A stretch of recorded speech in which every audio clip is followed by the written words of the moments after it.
Assalamualaikum warahmatullahi wabarakatuh. Perkenalkan, nama saya Devi Kurniawati dengan NIM C0C021004 semester 4B. Di sini saya akan membuat materi atau mempresentasikan materi tentang hukum perjanjian, MOU dan e-kontrak.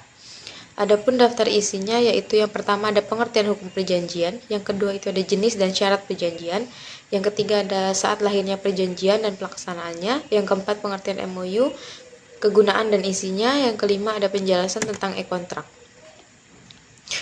Yang pertama ada pengertian hukum perjanjian. Perjanjian merupakan suatu perhubungan hukum mengenai harta benda antara dua pihak, adalah mana suatu pihak berjanji atau dianggap berjanji untuk melakukan suatu hal, sedangkan pihak lain menuntut pelaksanaan janji itu. Sedangkan pengertian perjanjian dalam pasal 1313 KUHP Perdata adalah suatu perjanjian, suatu perbuatan dengan mana satu orang atau lebih mengikat dirinya terhadap satu orang atau lebih. Yang kedua itu ada jenis dan syarat perjanjian. Yang pertama ada jenis perjanjian. Jenis-jenis perjanjian secara teoritis dikenal ada dua jenis perjanjian, yaitu perjanjian nominatif dan perjanjian inominatif.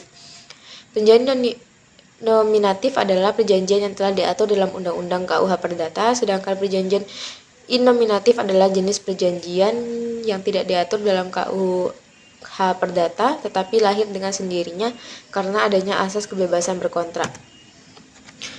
Perjanjian termasuk ke dalam perjanjian nominatif ini adalah sebagai berikut. Yang pertama ada perjanjian jual beli, yang kedua perjanjian tukar menukar, ketiga perjanjian sewa menyewa, keempat perjanjian perburuhan, kelima persekutuan, keenam hibah, ketujuh perjanjian pinjam pakai, ke-8 perjanjian pinjam meminjam, 9 perjanjian untung-untungan, ke-10 ada pemberian kuasa. Yang kedua ada perjanjian termasuk ke dalam perjanjian inominatif, yaitu adalah yang pertama franchise atau waralaba, usaha yang memberikan laba atau istimewa dari pembeli waralaba, franciso kepada penerima waralaba atau franchisee dengan sejumlah kewajiban atas membayar pembayaran. Yang kedua itu ada perjanjian sewa guna atau leasing, adalah kegiatan pembiayaan dalam bentuk persediaan barang modal baik secara sewa guna usaha dengan opsi finansi lese maupun sewa guna usaha tanpa hak opsi untuk digunakan oleh lese selama jangka waktu tertentu berdasarkan pembayaran secara berkala. Yang ketiga itu ada modal venture, merupakan kerjasama pemerintah dan swasta di mana tanggung jawab dan kepemilikan ditanggung bersama dalam hal penyediaan infrastruktur.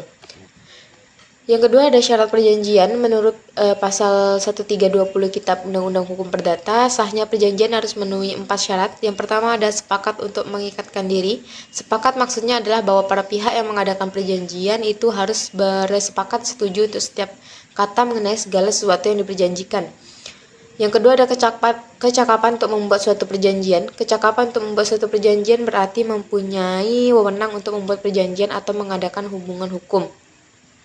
Yang ketiga ada suatu hal tertentu, ketentuan mengenai hal tertentu menyangkut objek hukum atau mengenai badannya.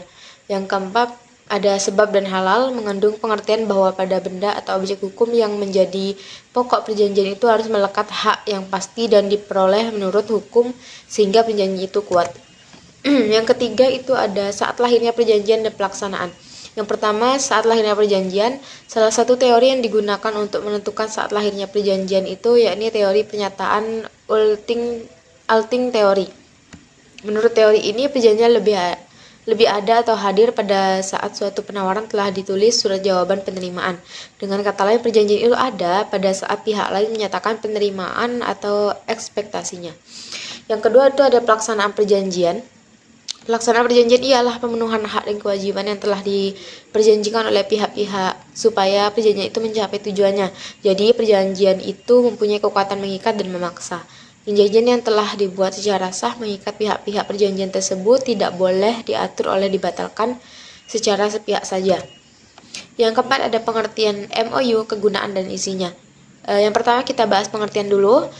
Memorandum of Understanding atau MOU adalah perjanjian antara dua pihak atau lebih yang dinyatakan dalam dokumen formal. Menurut Investopedia, MOU bukanlah merupakan dokumen yang mengikat secara hukum. Akan tetapi, dengan dibuat perjanjian tersebut, berarti pihak yang terlibat secara jelas menyatakan keinginan untuk menjalankan suatu agenda.